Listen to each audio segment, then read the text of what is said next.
seguimos transitando como en cada domingo, en este domingo tan particular, domingo 21 de marzo, por supuesto, y como les había prometido que íbamos a tener una comunicación, en este caso con el doctor Eduardo Sartelli, que ya lo tenemos en línea, y le decimos al doctor: buen día, doctor, ¿cómo le va? Gracias por atenderme. Rolando Vidal le habla desde FM Mágica 94.1 aquí en Comodoro Rivadavia. ¿Cómo anda usted? Buen día, bien. Con Eduardo alcanza, lo de doctor no hace falta. Ah, bueno, cómo no. Escúcheme, ¿me escucha bien usted, doctor? Sí. Sí, yo te escucho bien, sí. Bueno, el motivo de este llamado, justamente, bueno, se trata de que nos le comente a la audiencia, y vamos a reiterar y vamos a recordarle a la audiencia que usted, en este caso, más allá de doctor, es docente de la UBA y también de la Universidad Nacional de La Plata, ¿verdad? Y director del SAIC. Sí, exactamente. Bien, y que justamente vamos a dialogar un poquito con este tema que tan preocupado nos tiene a todos los argentinos, el tema de las vacunas. Esta vacunación nacional que se está llevando adelante a través de este gobierno y que es muy cierto que no consigue estar a la par del país vecino, en este caso de Chile, ¿verdad? Sí, bueno, a ver, acá hay varios problemas. Uh-huh. Si uno observa los sitios que siguen con mucho detalle la vacunación, yo recomiendo a los oyentes un sitio que se llama Our World in Data, Nuestro Mundo en Datos, que sigue el día a día de la vacunación en el mundo y tiene la virtud de seguir las cifras oficiales, es decir, es lo que los gobiernos dicen, de manera tal de que no se trata de ninguna estimación por fuera de la información nacional. Y cuando uno ve eso, ve que la Argentina está por debajo del promedio mundial de vacunación, lo cual es grave porque el promedio mundial de vacunación incluye a los 100 millones de vacunados en Estados Unidos, pero también incluye a los 0 vacunados en buena parte de África y en muchos otros países del mundo. Es decir, la Argentina está muy mal ubicada. De hecho, creo que fue en los últimos días que alcanzó a pasar apenas el promedio mundial, venía muy por debajo del promedio mundial, e incluso está par y paso con países que vacunan y tienen una predisposición a las vacunas muy mala, como el Brasil de Bolsonaro. Hasta la semana pasada venía bastante por abajo. Ahora, si no llegan nuevas vacunas, probablemente esta semana Brasil vuelva a pasarlo.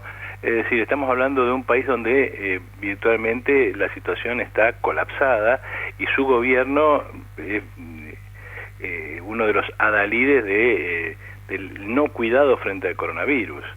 No es simplemente que la Argentina está muy atrás de países como Chile. Digamos, es importante compararnos con Chile porque el gobierno chileno es un gobierno de derecha, declaradamente de derecha, es decir, no se trata de un gobierno progresista ni nada por el estilo, y además es un país mucho más chico que la Argentina y que tiene menos recursos que la Argentina para afrontar estos problemas, y sin embargo está vacunando al nivel de más del 30 y pico % de su población. Cuando en este caso, Eduardo, nuestro país, tengo entendido que apenas está llegando al 1,03, 1,04. Bueno, esa cifra es importante manejarla con cierto cuidado. ¿Por qué? Porque las vacunas tienen 2 dosis en general, claro, y hay vacunas de una sola dosis. Entonces se manejan varias cifras simultáneamente que no significan lo mismo. Por ejemplo, se dice que Israel sobrepasó el 100% de la población. Bueno, lo que pasa es que no toda la población tiene las 2 vacunas. Cuando vos entras a algunos sitios, te da la cantidad de personas vacunadas en relación al porcentaje de la población como si fuera una sola dosis.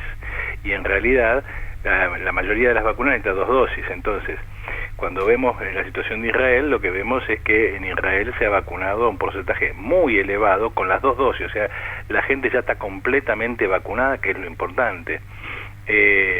y ahí esos porcentajes, las últimas cifras que estuve viendo andaban por el 60%, es decir, ya están al borde de la inmunidad de rebaño y ya han sufrido una caída muy brutal de los contagios. Y con una sola dosis, que también es importante porque una dosis ya te cubre bastante, si bien no con la protección que te brindan las dos dosis, ya superó al 100% de la población. Entonces hay un punto en el cual cuando vemos las cifras tenemos que tener estos cuidados, porque si no andan muchas cifras dando vueltas. La Argentina, por ejemplo, vacunó al 5,algo% de la población en cantidad de dosis contadas como una sola dosis, pero en realidad vacunados con 2 dosis hay menos del 1%. Entonces, eso es muy grave. ¿Por qué es muy grave? Porque para terminar con el pantallazo de la comparación internacional, Estados Unidos, que tiene una población muy grande, 300 y pico de millones de habitantes, ya vacunó a más del 35% de la población. Reino Unido está por encima de eso. Uno dice, bueno, pero son países ricos, son países... Sí, eso es cierto, pero Serbia no es un país rico, que yo sepa, y Serbia anda por el 32%. Entonces, el país que se preocupó con tiempo, lo pensó, lo planificó, ese país tiene vacunas.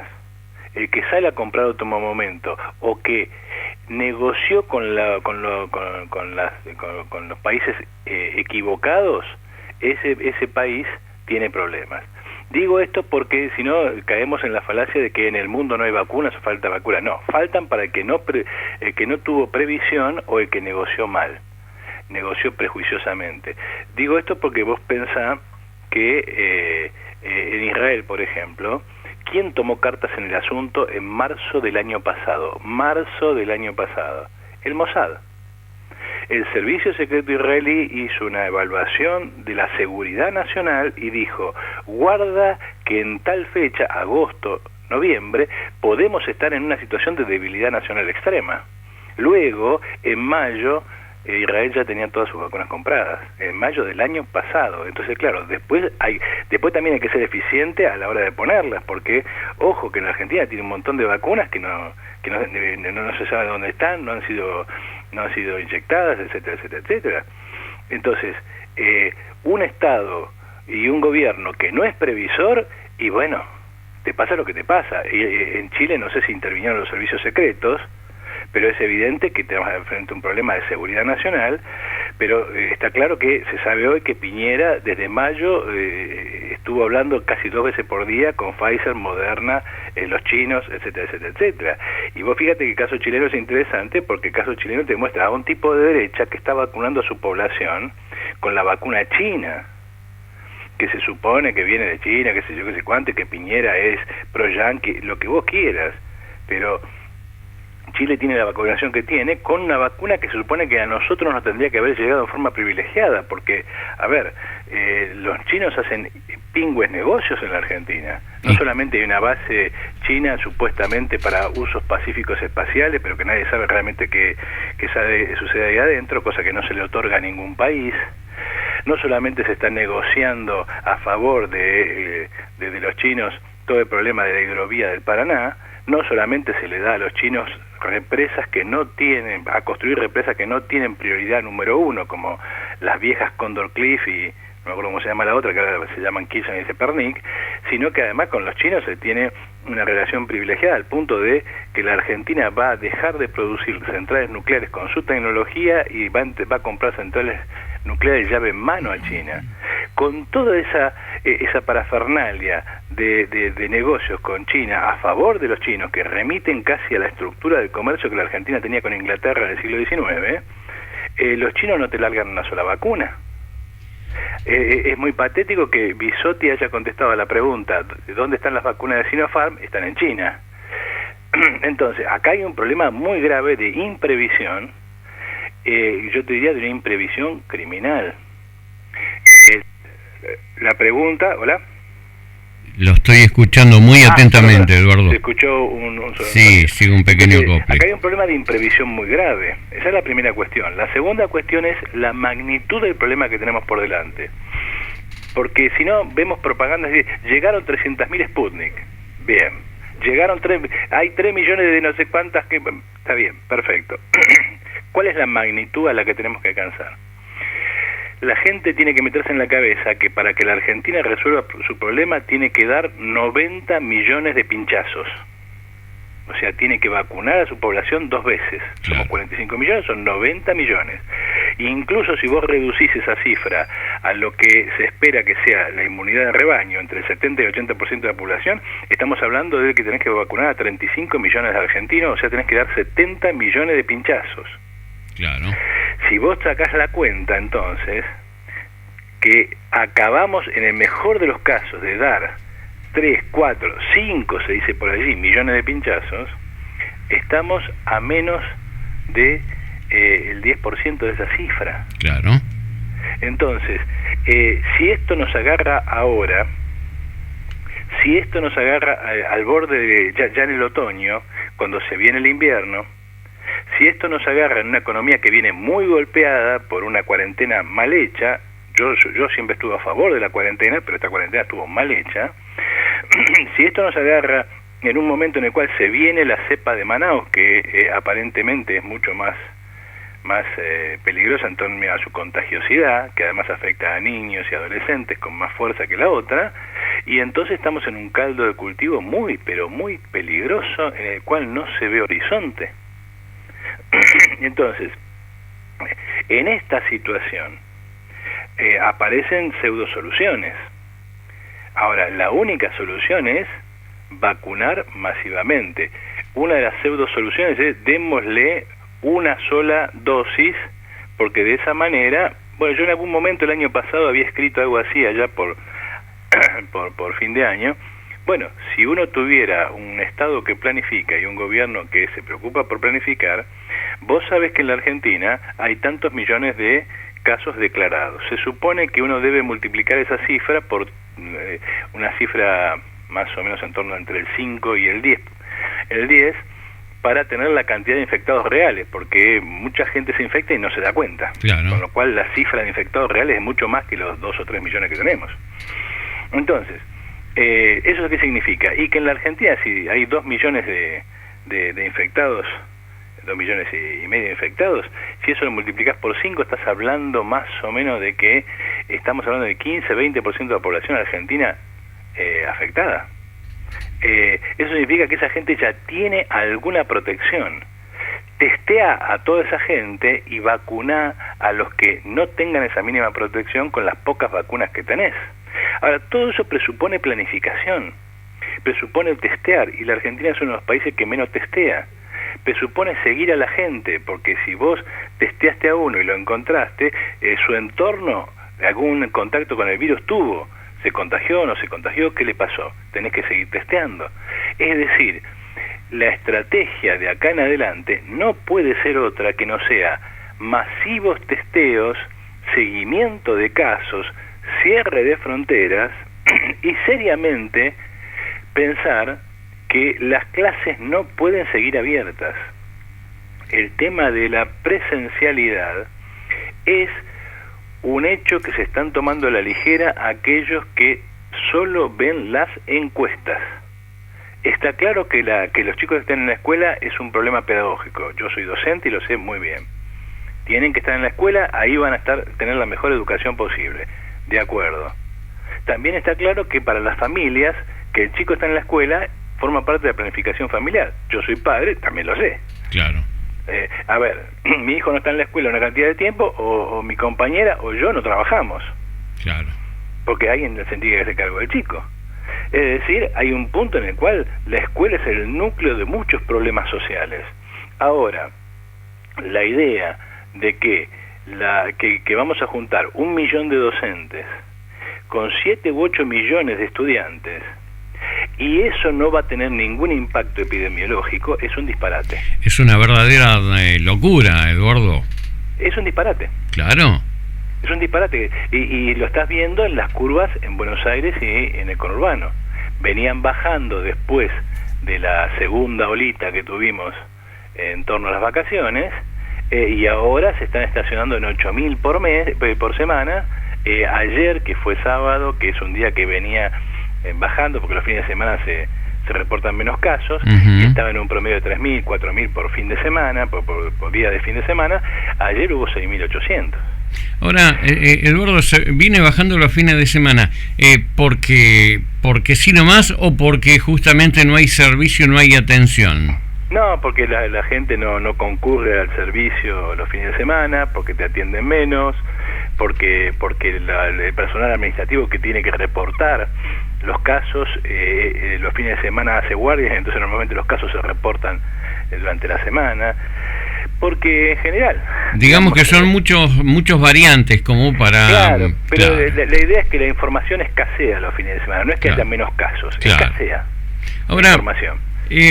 Bajo este punto de vista que yo no hice ninguna pregunta hasta acá porque lo estoy escuchando muy atentamente y con, claro, hay muchas respuestas que se fueron dando a medida que lo que va comentando esta realidad, ¿no? Pero, ¿qué hacer? ¿Cómo nos tendríamos que preparar todo el pueblo argentino como para decir... Vamos a ser previsores, por lo menos con cada familia con su entorno, ¿no? Mira, hay cosas en las cuales uno ya tiene experiencia y ya sabe cómo se puede mejorar y ya sabe cómo se puede evitar. Acá hay un problema de fondo del cual ni siquiera hablamos todavía, y es el hecho de que ¿por qué no tenés vacunas? No solamente porque no te avivaste antes. En el mundo hay vacunas, se compran y se venden las vacunas. No es que hay un faltante absoluto. ¿Por qué no hay vacunas? Porque la Argentina no tiene dólares. Bueno, ese es uno de los temas que justamente, que es verdad que no hemos tocado, pero que el jefe, digamos, el presidente de la nación, dijo, no hay plata, no hay vacuna, y lo dijo claramente a través de los medios de comunicación.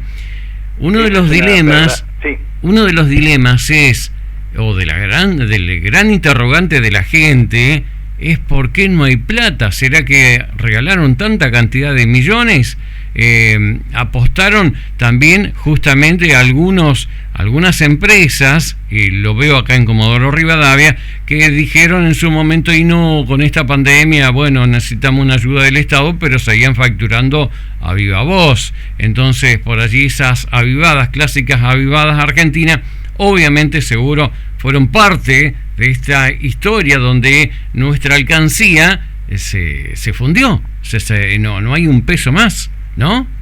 Mira, vos calculás lo siguiente, vos precisás 45 millones de dosis dobles, ¿sí? Estamos hablando de un problema que no son más de 1.000 millones de dólares. Uh-huh. 45 millones de dosis, el promedio del precio es $20. Digamos, hay alguna vacuna es más barata y hay vacunas bastante más caras, claro. Pero la de Pfizer, que es la mejorcita por lo que se viene viendo, esa vale $20. 45 millones por 20 te da eso, 900 millones de dólares. No es una cifra descomunal para un país como la Argentina. No, lejos está, claro.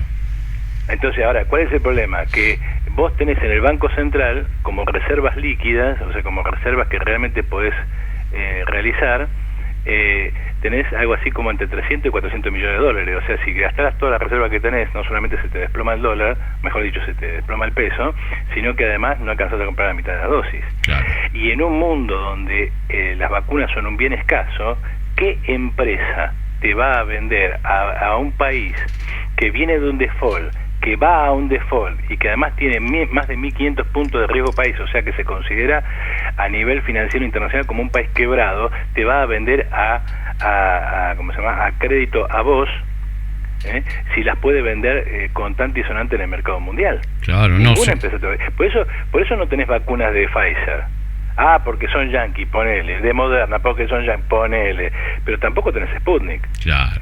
Y tampoco tenés Sinopharm. Claro. Entonces, el problema ¿cuál es? Es que los chinos eran chinos, los rusos eran rusos, pero como buenos capitalistas, si está la plata, vemos las vacunas. Si no está la plata, hay gente que tiene plata en la mano. Claro. ¿Entendés? Entonces, el primer problema, la Argentina es un país quebrado, y esto por ahí da para charlarlo bastante más que el tema que nos convoca hoy. Pero la Argentina es un país quebrado, y no es un país quebrado por Alberto, no es un país quebrado por Mauricio Macri, no es un país quebrado por Cristina, ni por De la Rúa. Es un país quebrado por razones bastante más estructurales. En todos casos uno podría decir, Macri, Cristina, De la Rúa, Alberto, Menem, hasta los militares son parte del problema, no de la solución, pero el problema de la Argentina es un problema más estructural, que arranca hace mucho tiempo. Te doy un solo dato para que podamos seguir con el tema que nos convoca hoy, pero para ilustrar este punto. En los años 70, para hacer un Estados Unidos hacían falta 30 Argentinas. O sea, vos agarrabas el PBI de la Argentina, lo multiplicabas por 30 y tenías el PBI del primer país del mundo. Hoy, para hacer unos Estados Unidos hacen falta 60 Argentinas. ¿Eso qué significa? Que el mundo creció y la Argentina se cayó como un piano. Y yo no sé qué edad tenés vos, pero los que tienen mi edad, 57 años... Estamos iguales, Eduardo. Bien, entonces vos te acordarás, cuando eras chico, la idea de que Brasil se comparara con la Argentina. Es más, para mi abuelo, la idea de que Brasil se comparara con la Argentina... No, ¿de qué estamos hablando? Era totalmente irrisorio. Pero claro, además, yo recuerdo un cartel de una revista, no me acuerdo si Apertura o qué otra, de esas revistas de comercio, que se dedican a negocios, cuando Alfonsín negoció el Mercosur con Samney. ¿Cómo era este cartel? Era un pescado grande que se comía, un pez grande que se comía un pez chico. Y claro, decía, ¿quién se come a quién? O sea, todavía estaba en duda eso. Sí. En los años 80. Sí, tal cual. Si hoy vos volvés a poner a pensar ese problema, ¿vos en qué lugar ocupás a la Argentina? Colocás a la Argentina, ¿el pescado grande o el pescado chico?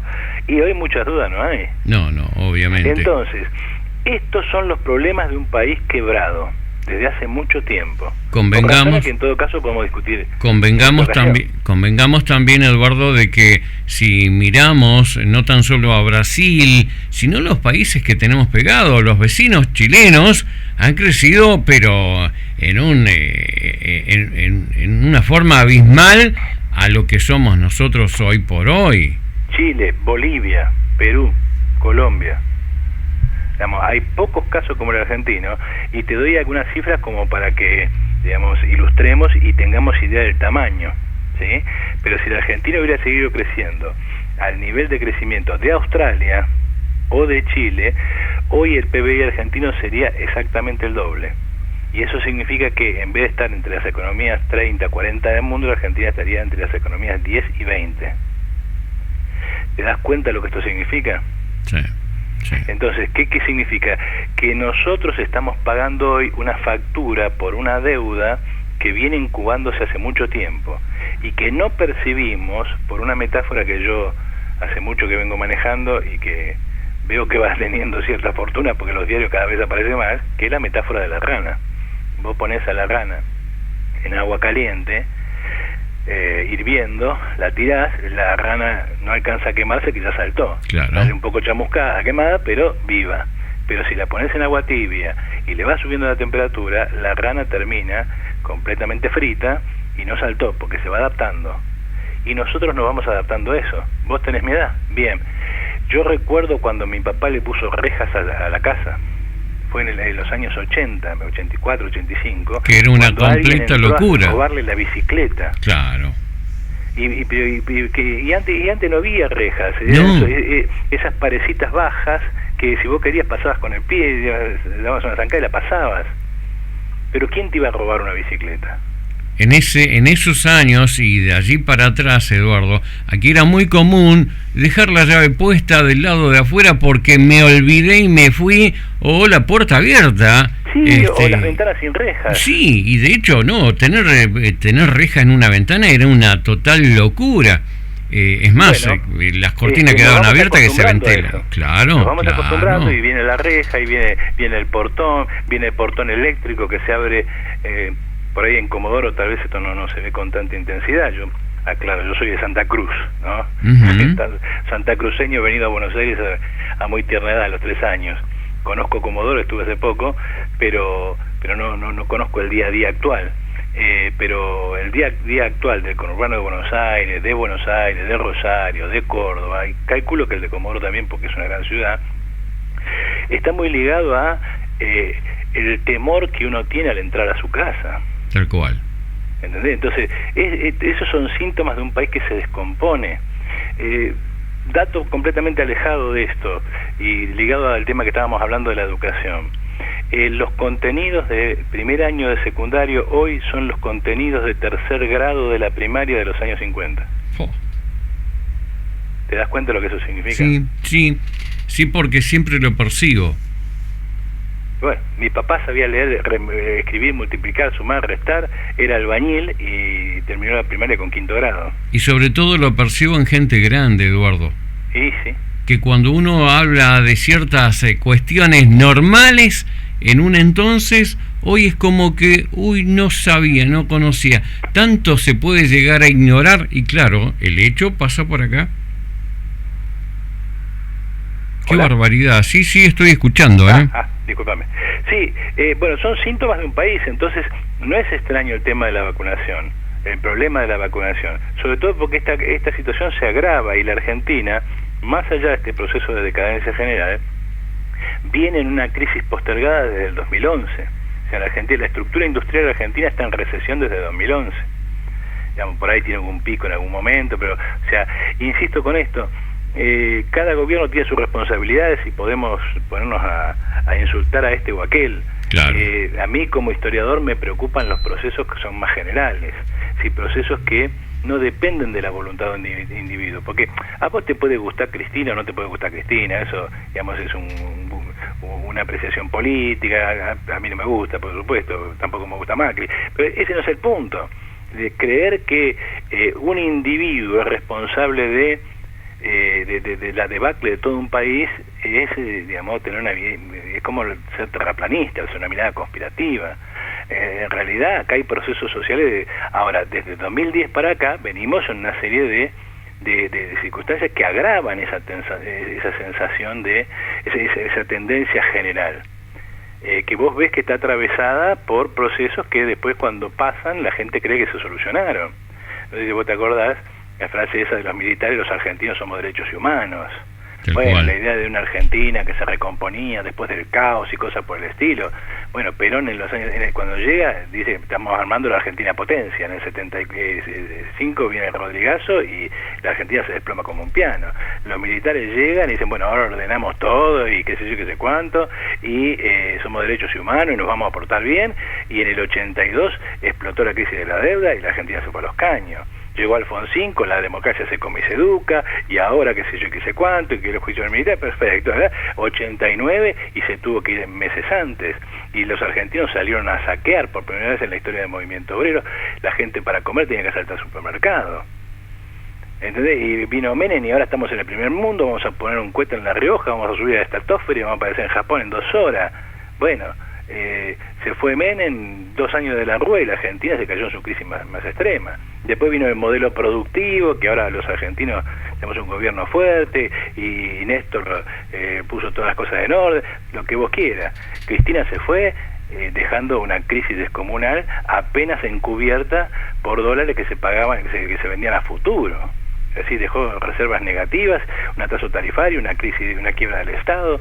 Bueno, Macri tapó todo eso con toneladas de dólares, pero ahora no está Cristina, y como no está Cristina, bueno, todos te prometen algo, todos te dicen esto se resuelve así, consiguen recursos, ya sea porque subió la soja, o porque nos endeudamos, o porque vendemos la joya de la abuela, como Menem, y la Argentina en realidad va hipotecando su futuro. Sí, tal cual, tal cual.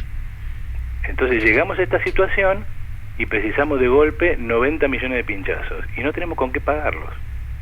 Ahora, si vos sos estadista, bueno, conseguir $1.000 millones no debe ser tan difícil. Entonces sacá $1.000 millones de lo que pueda, sacá 500 millones de lo que pueda, hacé lo que haya que hacer, pero conseguí las vacunas. ¿Por qué? Porque eso no solamente va a costar muchas vidas, sino que el costo de la Argentina paralizada es todavía peor, no solamente en términos económicos específicos, sino en términos sociales. ¿Entendés? En términos sociales la Argentina va camino a un abismo, con una masa de desocupados gigantesco. Esto que vivimos en Capital, que llamó tanto la atención, de esta nena maya a la que había raptado y que nos armó toda una búsqueda espectacular, ¿Qué mostró? Y mostró que en la capital de la República la gente vive tapada con una lona bajo un puente. Tal cual, y que decía que dormía como una reina, pero como una reina turca, porque en una carpa, con cartones, es una desgracia total, y eso muestra justamente el espíritu o el alma de esta Argentina, que es cierto lo que dice, se está cayendo en pedazos, se está degradando, y que yo me quiero anticipar a los hechos futuros, pero me produce miedo, me produce frío, me produce escalofrío de ver qué va a pasar con esta Argentina, qué va a pasar con los chicos, con nuestros hijos, algún día con nuestros nietos, con qué se van a encontrar, qué le vamos a dejar. Mira, ahí el punto central es pensar, nunca es triste la verdad, lo que no tiene remedio, es decir, esta es la verdad, ya no se arregla, quiere decir, ya se produjo, lo que tiene remedio es el futuro, podemos estar distintos, podemos hacer otra cosa, pero tenemos que aceptar la verdad. Tenemos que aceptar que no somos los mejores del mundo, tenemos que aceptar que acá se juega mal el fútbol, digo, para usar una metáfora futbolera. Y que por eso la Argentina podría tener 5 o 6 campeonatos mundiales como Brasil y no los tiene. Entonces, cuando vos aceptás cuál es el problema, entonces decís, bueno, che, no será un problema del técnico, no será un problema del negocio del fútbol en la Argentina, no será un problema... Bueno, te doy esta imagen para que entendamos esto. La Argentina no va a salir adelante mágicamente. Es necesario pensar seriamente los problemas generales. Por ahí en otro momento podemos charlar sobre este punto. Pero tiene salida. Ahora, no tiene salida si seguimos haciendo lo mismo. Tal cual. Eduardo Sartelli, es tan placentero escuchar tantas verdades de un punto de vista totalmente diferente al entorno. Digo totalmente diferente porque acá no hablamos ni de Boca ni de River, hablamos de una realidad de lo que todos palpamos y todos sentimos. Le propongo a mi estimado transitar, si puede, si gusta, el próximo domingo, transitando, hablando un poquito más de esta realidad que no para acá, no para el día lunes, sigue transitando, pero por lo menos ver qué tipo de solución se le puede dar a esta Argentina que otra vez está de rodilla o está boca abajo tirado en el suelo, ¿no? Dale, cuando ustedes quieran me llaman y acá estamos. Un abrazo grande, Eduardo. Un abrazo grande para vos también y para los oyentes. Muchísimas gracias, Hasta luego. Hasta luego. Así estábamos conversando con el doctor Eduardo Sartelli, docente de la UBA, docente de la Universidad Nacional de La Plata, director del SAEC y especialistas en historias económicas. Qué historia, mamita querida. Qué escenario que nos pintó de una realidad de lo cual nadie puede escapar.